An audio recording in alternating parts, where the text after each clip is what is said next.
मगर शायद जस्टिस बाबर सत्तार का ये हुक्मनामा भी खुफिया इदारों को पसंद नहीं आया और उन्होंने सुप्रीम कोर्ट में इसको चैलेंज किया। वफाकी हुकूमत अटॉर्नी जनरल की तरफ से भी इसको चैलेंज किया गया और आज सुप्रीम कोर्ट के दो मुअज़्ज़ज़ जज, दो हीरे, जस्टिस नईम अफ़गान और जस्टिस अमीनुद्दीन ख़ान, उन्होंने जस्टिस बाबर सत्तार के इस हुक्मनामे को मुअत्तल कर दिया है। यानी कि ये जो कुछ भी जस्टिस बाबर सत्तार ने कहा था शहरियों की निजी गुफ्तगू की रिकॉर्डिंग के हवाले से, या जो पाबंदी लगाई थी या जो शराइत लगाई थी,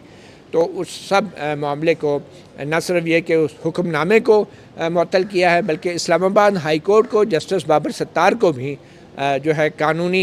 मज़ीद कानूनी कार्रवाई या इस मामले की समाअत करने से रोक दिया है। दिलचस्प बात यह है कि जस्टिस नईम अफ़गान जो इस बेंच का हिस्सा हैं, वो उस ऑडियो लीक्स कमीशन का भी हिस्सा रहे हैं जिसकी सरबराही जस्टिस काजी फ़ाइज़ ईसा करते रहे हैं और